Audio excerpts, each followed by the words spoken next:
We're here today for our second commentary on the Ascent production, and we're sitting with two representatives from the Kennedy Space Center Photo and Media Services team, Ken Allen, who's the tracking lead for the group, and Tim Terry, who's the camera instrumentation lead for the group. Guys, thanks for taking the time to come in and share your knowledge and your stories with us, and welcome to the production. Thanks for having us. Our pleasure. We probably should start out with talking about why you guys exist. What's the reason that you're here to begin with? And of course, you guys are the core group that generates all of the film in Ascent, and everything that we're going to see in this production comes from your group and ultimately feeds out to the other program elements. And the reason you exist is to capture all aspects of a launch process and try to make sure that any anomalies in the flight are noted and dealt with by the engineering teams as we go forward. And all of this, of course, gives us a direct view into the health of the vehicle and ultimately the safety of the vehicle and the safety of the crew on board. You said it very well, Matt. The imagery is visually stunning. That's obvious. As we go through, the audience will be very moved by the impact of those images. We work hard to make those images look the way they do, so that we could give the engineering teams all the tools they need to determine the health of the vehicle, and thereby protecting the astronauts. That's why we do what we do, in a nutshell. Well, you guys do it very well. I've been a fan of the footage that has come out of the program, and in particular, there was a very significant improvement in the quality of the film after Columbia. We'll talk about that perhaps as we get further into this. But the film and the quality of the film is second to none. The people who work out here, most of us have devoted our careers to this, or a large part of our careers to this. And it is personal, and we're quite proud of what we do, and it's fun, and it's unique. This is not done anywhere else in the world, and we recognize how unique it is, and we enjoy it. And I used to say years ago, quietly, heck, I'd do this for free if I could. And I still say that to this day. This is a privilege to have this job and do what we do. It all starts out, of course, with the Space Shuttle main engines firing. The sparkers turn on. The engines are getting ready to spool up. And there's an amazing process that comes into play when everything turns on here, right? You guys there's 170 cameras or so around the vehicle, and there's an enormous integrated network or processes taking place. Why don't you guys talk about that a little bit? That's a fact, Matt. This particular view happens to be a 16 millimeter photosonic camera. It's running at 400 frames per second. It's got a 200-foot film load, which gives it an approximate runtime of about 22 seconds. There's a lot going on in the imagery that you're seeing, but in the photo world, there's a lot going on the launch pad right now. We have 22 MLP cameras, mobile launcher platform cameras, in and around looking at various elements of the vehicle and the structure. We have 9 cameras on the fixed service structure doing much the same thing, and then we have a number of other cameras around the perimeter doing the same thing. It's all built in concentric rings. So this is controlled primarily by a system called Photo Optical Control System that sequences all of these camera starts, primarily the ones inside the fence, inside the perimeter fence around the pad. And then we have multiple tracking sites that you'll see imagery of later, as far as, Kenny, 75 miles away, imaging different elements as well. Ken, right about here, you're out in the field a couple of miles away sitting on a turret somewhere, but your heart's starting to beat a little bit now because you see the steam coming up over the horizon, and you're waiting to look for a vehicle that's coming off the pad, right? This is where it gets exciting right here. At this point, when you're sitting on a tracker miles away, this takes forever. It's almost like you're watching this film in your head because you're ready to go. You want this thing to fly. You're holding the joystick. You're wanting to lift off the ground, and it's not moving. It's lit. Yeah. There is steam. There's smoke. Yeah, there's an enormous cloud of steam coming up, right? And it's not moving yet. It's still sitting there. It's an amazing few seconds of time when you're sitting there. And if you watch some of the tracks, you'll see the operators actually go up and come back down and wait, because you really get the sense that it's lit, it's going somewhere.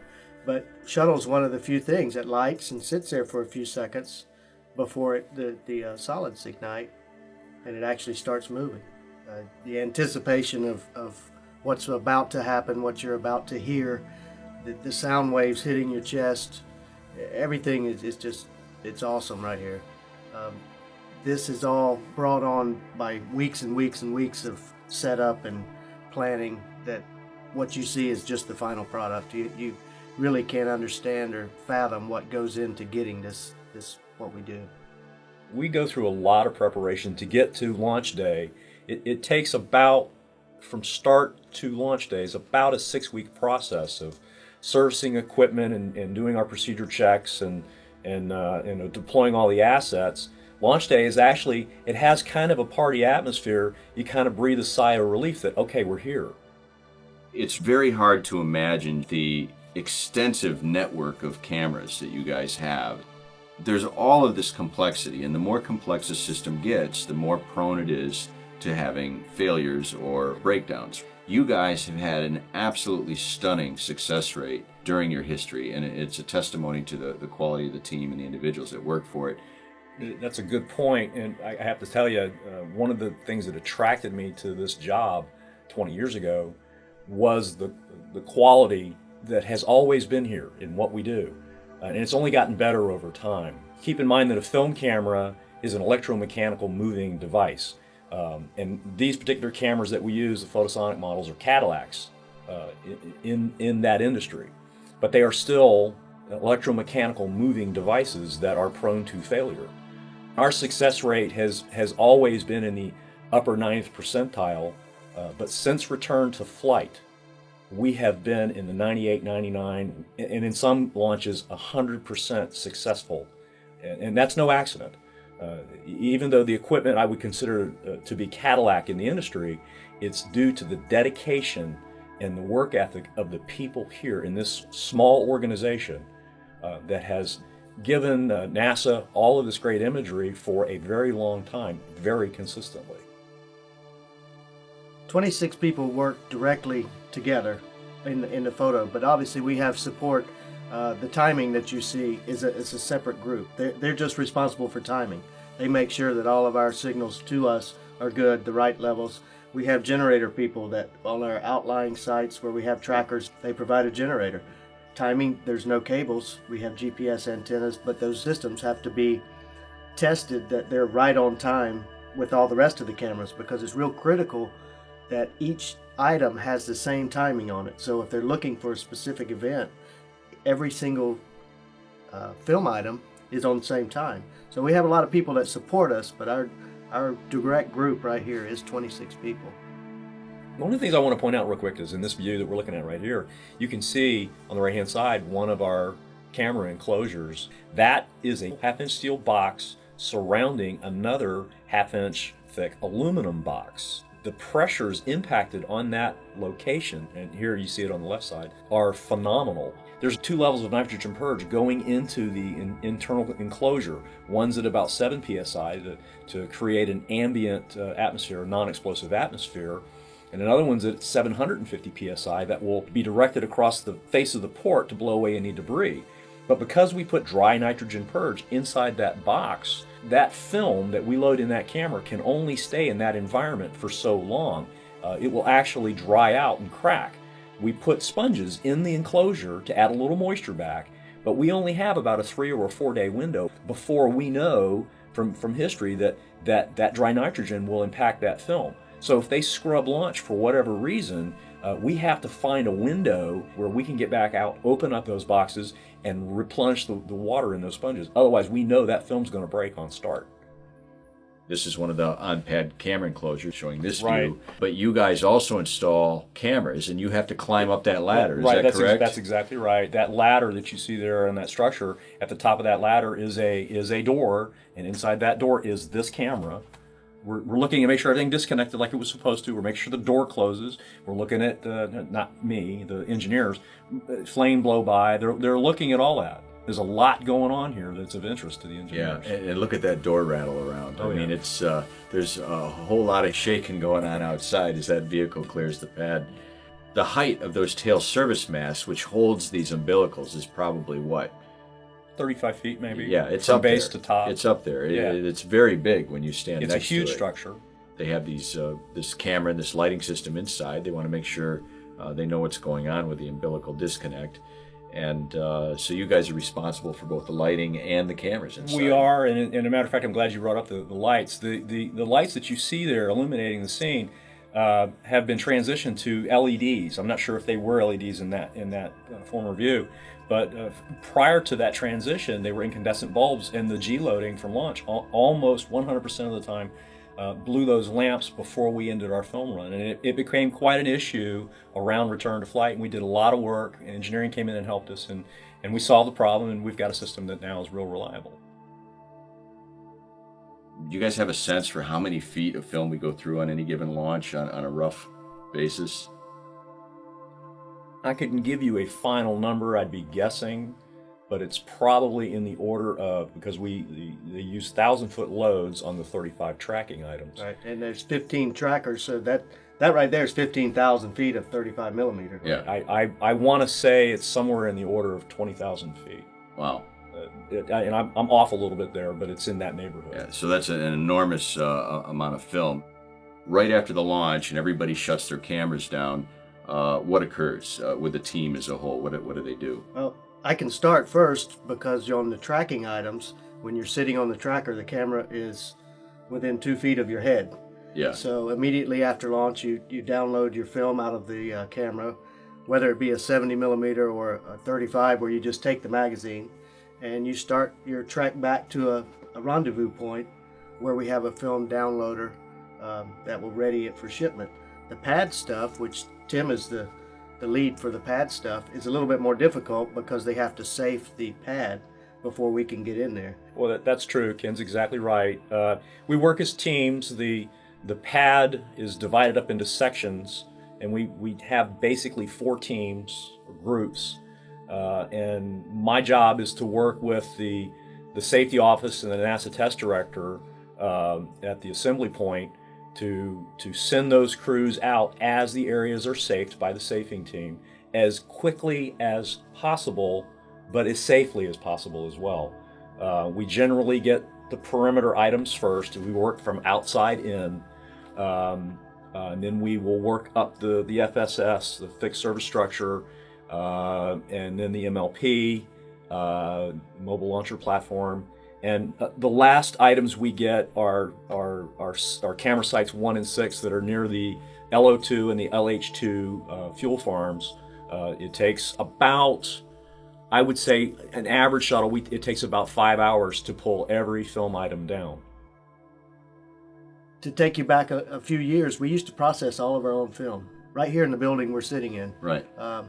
So the turnaround time was very minimal.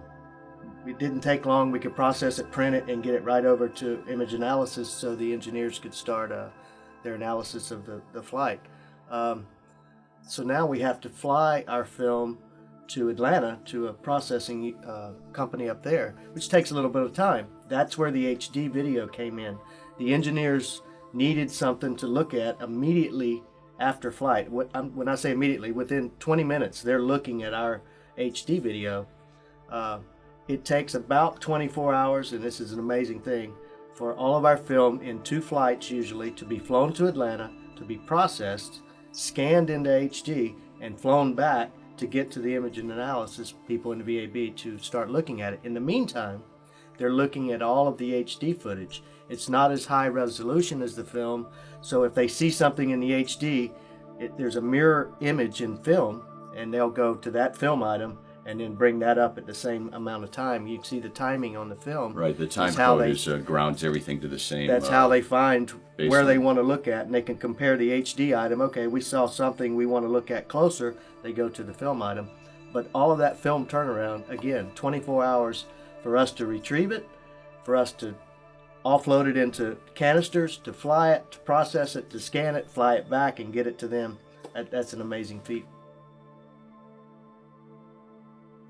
There's actually 2 film review processes that take place after the launch and after the films start to come back, and one of them occurs with your group where you guys are reviewing it from a quality assurance standpoint, And then the other group, which is reviewing the film, is reviewing it from an engineering standpoint to look at the vehicle and the health of the vehicle and what has occurred during ascent. So your group sits down and looks at it and critiques it from a quality assurance standpoint, correct? That's a fact, and in as much as we are proud of our success rate, we are constantly looking at the potential for issues. I as instrumentation lead, I'm the first line of defense with a camera issue. So I may be looking at things when I do film review. That timing display on the right, are all the digits accurate? Have they dropped any segments? Is the frame line clean? Do I have any technical issues with the film? Is exposure right? Do I have a mechanical tick mark that's a tear in the film anywhere? This is a lot of film moving through large mechanical devices when we're imaging, but also when we process. And there can be technical issues there. There can be film processing issues, color timing, as Ken pointed out before. The accuracy of that color, is it real? We're not Hollywood. We don't care if it's visually stunning for visually stunning's sake. We want accurate representation of what's going on here, and we want to see as much detail as possible in that imagery. So, and just to give the listeners sort of a sense of the room that you're in, it's kind of a little miniature movie theater, very small, very cozy, has what, 25, 30 seats in it, something like that, and slanted up just like in a movie theater, so nobody's head is in the way of the guy behind them. It is a projection room where before we had HD scans, we actually ran projectors, which we didn't get to see a lot of our film because of how difficult it was to show it.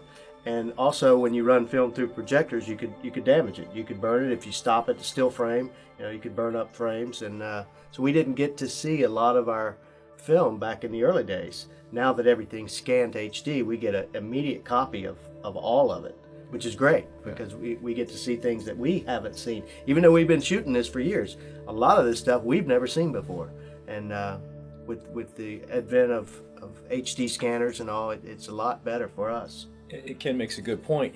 That ability to look at it as quickly as possible has dramatically increased our quality because if you can't see it and you don't know it's a problem, you can't fix it.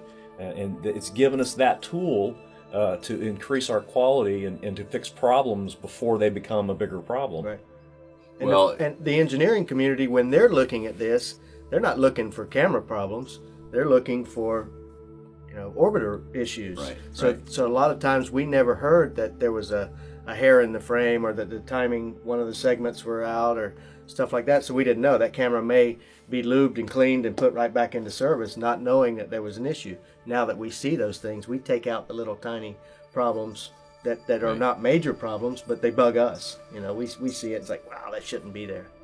Obviously, during the film review process, some of the things that go wrong are mechanical or setup problems that can happen.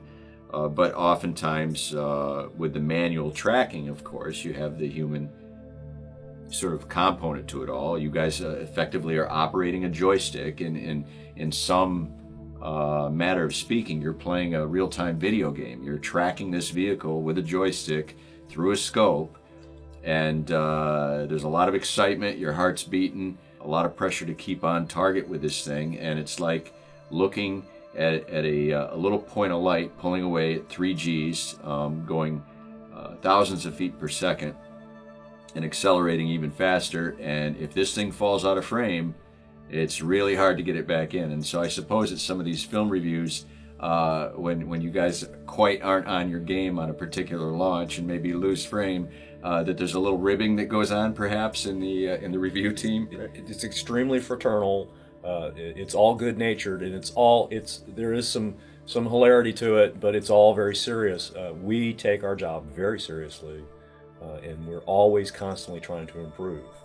When we put in a film and we start to play it, the first thing that comes up is, oh, this is UCS 15. Kenny, this is your track, and so everybody in there looks, and you'll either get a good job, great track, or, hey, come on, put it back, whoa. And so it's critiqued, but it's critiqued in a fun way, and you definitely learn from it. One thing that we notice is the position of the cameras, the bore sighting that's on the mounts, because that's we have more than one camera on every tracker. Matter of fact, we have multiple cameras on every tracker, and they all got to be looking at the same thing. It's not an easy task, but that part is critiqued. Again, exposure. We look at the different exposures because the sun angle from all of our different sites is a different angle. You know, some might be looking into the sun, some might be backlit. So we also talk about exposure. You know, what did you use? What exposure did you use? And by years and years of experience, we've got it down to where we can pretty much pick exposure just by the time of day. We know what it's going to be. You know, you brought up bore sight on those trackers, and I think Kenny kind of downplays it a little bit. His group takes care of that. I'm in awe of their ability to do what they do with these long systems. These lenses, these 400-inch lenses that we use at our long-range tracking sites, are typically used in a fixed position, fixed sight, because they are so long and so difficult to bore sight. And Kenny's crew has developed the tools and techniques on their own. They really invented and to my knowledge, they're the only group anywhere that has been able to take those long systems, put them on a KTM tracker, bore sight them to the guide scope, and make them accurate all the way out to the horizon. It's just phenomenal. Well, let's talk about that, Ken. The tracker itself, of course, has several platens on it that sits on either side of the operator. The operator sort of sits in the middle with their control panel in front of them. And then you've got these platens in which you can attach various lenses and cameras, correct? That's correct. And what comes into play is the parallax. You sit in the center of the tracker. 3 feet from each side are the platforms. So that makes the cameras 6 feet apart. Trying to point those cameras to a specific point in space that they're looking at the same thing is very difficult. Each film item has a different portion of the orbiter that they're responsible for tracking. South Beach tracker is they have to track the engine sections. It has to be centered in the frame. UCS 8 tracker has to have the tip of the ET centered in the frame. UCS 15, where I track, I have to have the center of the orbiter in the frame. And so I know if I'm tracking that point and I'm watching the film, if that center of the orbiter is not in the film, if it's up to high or to the left, bore sight needs to be adjusted. Each one of our cameras has a specific point in time for an event that is going to occur at that time that camera is primed to capture. And each one is different. We have those times, we focus for those times, and I have to make sure that my bore sight is in bore sight at those times. It may be a little off on the pad because it's real close. It may be a little off at infinity, but during our point of interest, we have to make sure that our cameras are bore sighted perfect.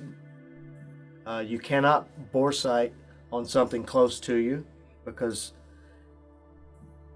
if it's close to you when you got the cameras bore sighted, as the image projection goes out, you're missing your target. It's going to be way left in one camera and way to the right in the other camera. Right. In Florida, our atmospherics are such that any ground targets that we can see, plus it's flat, there's no mountains, anything that we can see on ground level is usually so highly distorted that it literally looks like it's moving in the image. Because of heat shimmer. Because of the heat. So you really don't know, you're guessing almost. So what we do is we'll pick a ground target, maybe a tower, or the VAB is the largest building that we have around. Maybe it's a condominium down the beach, depending on what site we're at. And we'll pick a corner of the building or the top of the tower, or sometimes even a flashing light if we can see a light. And we'll get it close. We'll use that target and we'll look through the film camera, we'll look through the HD, and we'll get it real close. And then the only other thing that we have that can simulate a shuttle launch is a high-flying aircraft, a commercial aircraft. They're flying over constantly. And we go up and we get on an airplane and we track the airplane, and we're looking in dual monitors, and we'll say, hey, the HD is a little high and a little to the right in the frame. The film is right on.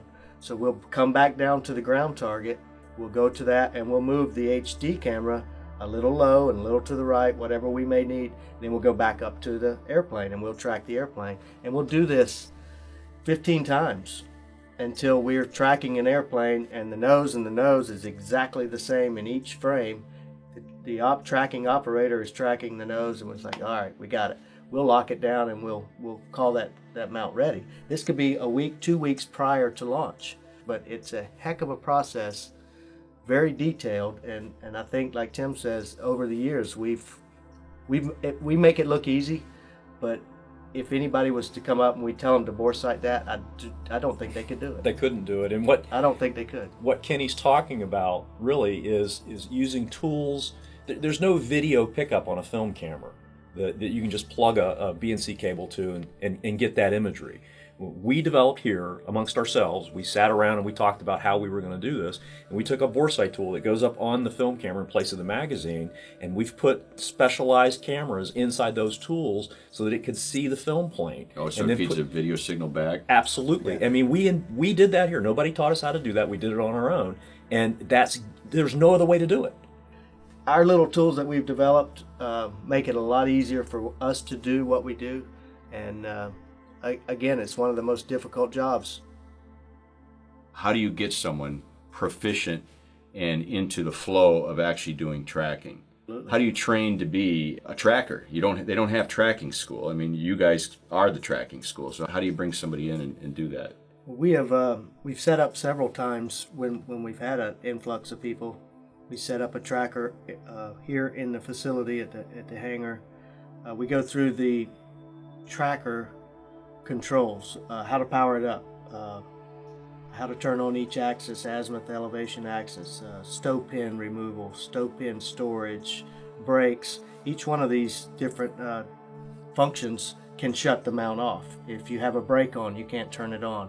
If you have the stow pin out and it's not in the holder, you can't turn the mount on. So it's real confusing when someone new gets up in the seat and they can't get anything to work. But there's all these steps that they have to do prior to make sure it's safe to turn it on. Once we go through, how do you turn it on? How do you get it to move? What do you look for in balance and stuff like that? We'll go outside. We put the tracker either out on a tracking site or we've done it here just out in the parking lot. And I mentioned earlier that part of our test setup, launch setup, is to track high-flying airplanes. That is the closest thing we can get to an actual launch. So we'll take the people out on site and we'll get them accustomed to tracking airplanes. One thing that does is it gives them the opportunity to acquire something on the fly, which we alluded that's one of the hardest things you can do, is see it in the air and then get it in your scope to track. And once it's in your scope, obviously it's in your cameras. We talked about critiquing film review. When we take new people out to track, we always put a video camera on board and we always record their track. And that's not to go back and laugh at them, it's to go back and so they can see progress. At first it's going to go zip, zip, in and out and on either side, up and down, and sometimes they don't even get on it at all. But then towards, when they get more proficient, obviously the airplane, hey, track the nose, and they go right up to the nose. Okay, track the tail. And our telescopes are such that when a high-flying aircraft goes over at 35,000 feet, we can look at different parts of the aircraft. I mean, it's not like it's a little speck in our view like you see from your eyes, but so you can actually read the tail numbers. Yep. Oh yeah, absolutely. That's really impressive at 30,000 feet. Yeah. That's the easy part. We put out trackers on ELV launches to where we don't have the requirements such as a shuttle where I have 15 trackers out. On ELV we may have 3 or 4 trackers, Right. which I take out of the hangar 2 or 3 extras, Right. for people to practice on a live launch. Something is a live launch is obviously different than an aircraft because aircraft is moving at a constant speed. A launch starts out very slow and can continue on to high velocity. Some of the launches, the smaller rockets, we used to liken it to it'd be easier to stand on Coke bottle boxes and at T0 kick the boxes out from under you, and that's how fast it goes up. But we don't do too many of those anymore. Most Right. of our stuff is fairly slow off the pad. Then once people get comfortable, there's always that fear factor when you get on a launch that, oh my gosh, after 23 years I still get it. It's butterflies. It's, just want to make sure you do everything right. There's a function in a launch that you don't get in an aircraft to where it goes up in elevation and then it almost, in reality, it stops moving in elevation and then it starts coming back down where it goes over the horizon. So you have to transition in your tracking that you're going up for a while and then you have to slow down, slow down, slow down, and actually stop in one axis and then start going back the other way. And it's just a skill that you have to practice. And I've never seen anybody get in the seat the first time. So there's quite a learning process. But once you get it, you got it. Some get it better than others. Well, and the further away you get from the pad, at some point it just disappears and you can't see the pad any longer. That's a fact. And so you have, as a tracker, you're guessing where this thing is. Now, of course, you're guessing based on years of experience. Right. We call what you're describing catching it on the fly, which is one of the more challenging jobs we do. I have done it from a couple of different sites, and I have to tell you, it is very unnerving to listen to the launch count, go to T0, and then you kind of hold your breath because you know it's coming. And in some locations, it's about 40 seconds from T0 to acquisition, and that is the most nerve-wracking 40 seconds of your life. Because you know it's flying, but you don't know if you actually missed it or not, Right. or if you're looking in the right direction. Now, is this because it's over the horizon? It's because it's over the horizon And- behind some condos. and- Oh, okay. So we've got condominiums somewhere along the line. We have two tracking sites that are really, really obstructed by condominiums. Like I said, you pick a spot, you know where the angle is to the pad, and if you sit there long enough, you're going to see it come over that spot. And then the next part is trimming your tracking mount to the same trajectory, the same speed as the shuttle, and then slowing your track down to track it. This is the first of our tracking shots. Now, is this remote? Is this a remote tracking shot? This is, and the reason that you only see half of the orbiter is because on this same tracker we have another film camera that is bore-sighted just below this to see the bottom of the orbiter. The operator is tracking the very center, and one camera is bore-sighting up top and one's bore-sighted down low. That way we get a tighter view, but we get the overall if you look at both film items. I want to point out, again, Ken's group is very modest. This is one of the toughest tracking jobs there is. It's short, doesn't last very long, but you're sitting on a console, looking at a monitor, and you're remotely controlling this thing, and it is tough to do. Well, Yeah, because it's a completely different tactile experience looking at a monitor and actually being out in the field looking through a scope. absolutely. It's much less intuitive, I would guess. It is. So, It is. And you guys have shared the experiences of working inside as well, right? Have you guys worked the remote? Absolutely. So, and I'm guessing you would prefer to be on a turret. One thing with this, I would definitely prefer to be on the mount. I know it doesn't mean anything because he's 3 miles plus away inside a building, but he's actually facing away from the rocket. Really? That's true. Yeah. That is true. I didn't think of that. He's You're right. sitting at a console, but his back is to the launch pad, Right. but he can't see it anyway, except for his monitors. One thing about this, we've already met our requirement. So this is now all icing Right. on the cake. Right. The pad perimeter tracker's requirement is to 1,200 feet. Once we reach that point, this is all gravy for the engineering community. And the reason that our requirement is met is because now, once it clears the structure, our mid-range have picked it up, which a lot of those get it off the pad anyway, but their requirement is a little bit higher up. Right. And then their requirement goes on up, and then the long range pick it up. Now, Ken, where's this shot from? This is CS2. Oh, okay, so this is inside the perimeter. We have 3 trackers inside the fence. Inside the fence, they're called camera sites, CS. Outside the fence, they're called universal camera sites because we share those sites with metric optics and other Right, range assets that anybody could pull up there and plug in. There's multiple power disconnects, there's multiple communication. It's actually really important to realize that you guys support all the unmanned missions as well. Correct. We've done historically the Delta, the Atlas, the Titan. We've done an Ares launch. We do the Falcon launches. We've done a lot of Taurus, Athena. We did all the Trident missile launches from not only from land, but we've done Trident missile launches from sea as well. The Ascent production is all daytime launches, but I wanted to touch a little bit on the differences in tracking between a day launch and a night launch. How hard is it to do? Do you guys wear sunglasses when you're doing this at night? Absolutely. And what's the difference with night and day tracking? Real quick, the guide scope that we use has a series of filter wheels that you can put in place. You can put neutral density, yellow or blue. And it just depends on the operator how they choose to deal with the issue. And it is an issue. You can dial in a little neutral density, makes it tougher to acquire, and it's a little nerve-wracking. Some people wear sunglasses, some people squint, some people kind of look away. It's up to the individual, but you're right, it is an issue. It's very difficult. First of all, you're out there at night, you're out in the darkness. You don't want any lights on you, around you, because of, it affects the cameras, glare in the lenses. So you're sitting there in complete darkness.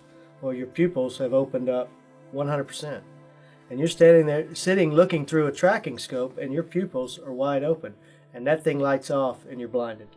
You really go from, it's almost like you're looking right straight into the sun. It blinds you to no end. I always wear sunglasses, as dark as sunglasses as I can get. You will be blinded, and once you're blinded, you can't tell where the center of the image is anymore. You're just seeing a spot. And these lenses are so tight, it's critical that you track the exact same thing that you're supposed to be photographing.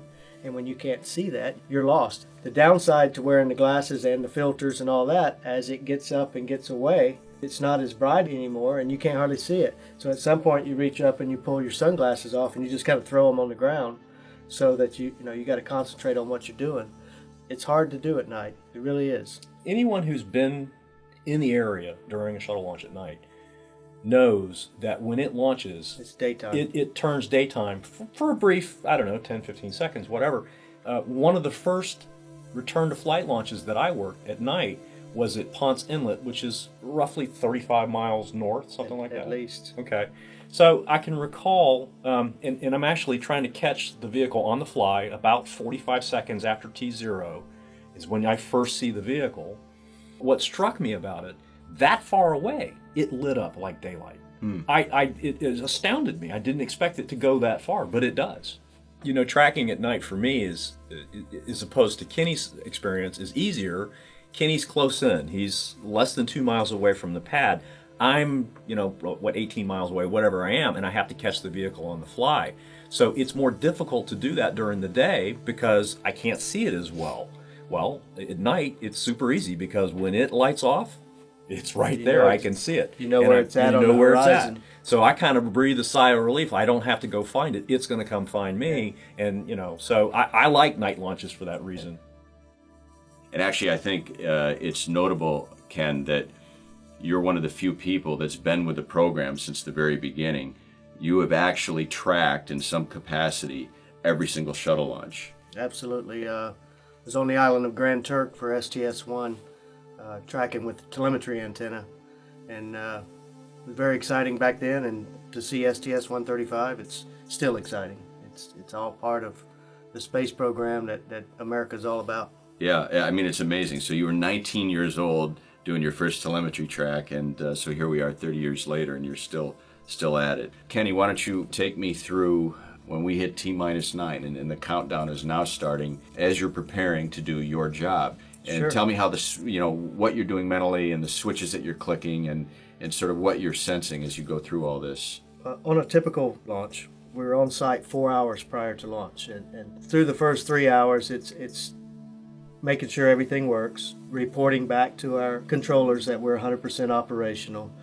We go up and track some high flyers. There's some helicopters that fly around and different things, and just for practice, make sure we're 100% operational, we do that. Getting down towards 30 minutes, I start checking to make sure my camera settings, which I've checked 25 times before, but I make sure the frame rate is correct. I make sure the shutter speed, shutter degree is open correctly. I'll disconnect the film and do a camera start, make sure it still starts. But again, I've done that 20 times already, but it's just that I want to know again that everything's good. Because we focus these 150-inch telescopes via computer output, that's something I have to start well in advance. I put a 15-second delay, so I got time to start that and get it out of the way. I have a Canon still camera on my mount. I got to start that late in the count, maybe T-1. My film camera has to start at T-6 or 7 seconds. So I'm thinking about all these things I got to start. I got audio recording, I've got focus data, I've got film camera, I've got digital still camera. Oh, and by the way, I still got a track. Now, when do you physically hop in the seat? About 4 minutes. There is a critical part in that countdown, and they can go into another hold. So about four or 5 minutes, I actually climb into the seat, turn everything on. I know it's working, so I'm ready to go. And then I just start thinking about my sequence, what I have to do. So as the count progresses, I'm looking at the shuttle, everything's perfect, I'm ready to go. And I mentally go through my countdown in my head. At T-minus 15 seconds, I have to reach up and throw this switch. Okay, my next thing is I got to start the camera at T-minus 7. I got a mental count in my head. At T-minus 1 second, I got to go over here and start this digital still camera. And they're all individual switches. This is not, I don't have foot switches for this. I don't have a computer starting it. When you're out on a tracker, everything's manual starts. So I've got 3 things to start, and oh, by the way, I have to grab the joystick with both hands and look through the scope at liftoff and track. So you forget everything else around you.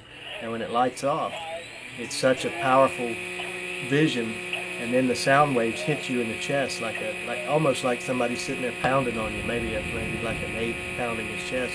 But you start feeling it; it's hitting you. There's nothing that you can imagine that it makes you feel that way. You got the sensation of, wow, there's a launch going on. Wow, there's people on that. Oh my God, you feel it, you know. And is everything working in my brain? I'm tracking. I'm like, I got it, perfect. I got it. Wow. And then when you get done, 5 minutes later, 6 minutes later after a track, you go in there and the first thing you do is rewind that. I want to see it. How did it do? What did you know? Yeah. And so you get that self-gratification. It's like, yes. You walk away with this feeling like, yeah, I did it. I'm really, really happy. You kind of look over at the pad. The pad's on fire. The water's always spraying on the tower, which kind of looks smoky, and you can see, sometimes you can see flames, but typically just smoke. But the feeling is like no other. It really is. I'd say the biggest sense of pride after the launch, when you know that you did good. You know, obviously if you made a mistake, you're not real happy with yourself, but we try not to do that. But there's a big sense of pride that, you know, I did my job, I did what I was asked to do, and I did it good. And so each of you as trackers have contingency plans for what you're supposed to do in the event of a malfunction. The first thing we're tasked to do is see if we're safe. If the rocket blows up and we see a big orange cloud or pieces are coming towards you, you don't do anything else. You vacate the area, you don your PPE, you go to your safety area, or you just get in your vehicle and go as far away as you can. In the case of an anomaly, we have specific orders of what we're supposed to track. Most unmanned rockets, it's grab the biggest piece, grab a piece, lock onto it. For the space shuttle, it's a little bit different because of all the different components. Some track the northern SRB, so some are the southern SRB. Most, I think, are the crew compartment. If you can make out what would be the crew compartment, they want you to track that. My particular site, I'm tasked to track, in case of an anomaly, the return to launch site, where the shuttle would abort the launch and turn around and come back, you know. So I have to be prepared, which I take my launch film off, 1,000-foot film, and I reload another 1,000 foot of film in case of an emergency. And then again, they have a once around abort, which is they'll go around the Earth for 90 minutes, which it takes to do one orbit, and they could come home again. Guys, it's been a great pleasure today having you take your time to share some of the stories and educate us a bit about the process that goes on with this business that you're in. But when I produced this film, I dedicated it to your team, and actually all the people that, some of them not here anymore, that have spent their lives documenting launch vehicles for the benefit of the program and the safety of the crew and the vehicles. That kind of leads in really well to what I wanted to mention to wrap this up. The legacy. What we do and how we do it, we didn't invent. Kenny and I inherited what we do from somebody who came before us, and these are bright fellas. When they established the space program in the late 50s and early 60s, you know, these guys got together and they looked at the job and they built it. They invented you know, our documentation, our PADD, our photographic acquisition document. They invented that process. They created you know, the concentric rings that we put our cameras in. And we just picked up with that when we came on board, and we followed along and we expanded on it. What we do and how we do it was created literally 50 years ago. And, you know, my hat's off to them, because it has served us extremely well. and it's served this country extremely well. No, it's fantastic that all of the lessons learned have been carried forth and not lost with this group since its very inception. Have you got anything else you want to add? I just want to give kudos. I got a group of guys that work in the tracking department, and without them, none of this would be possible. They're super people. I would echo those comments with my own department as well. Well, thanks you guys, because without you and your team, Ascent wouldn't exist. So go forth and do good things, guys. Thank you, sir. Thank you.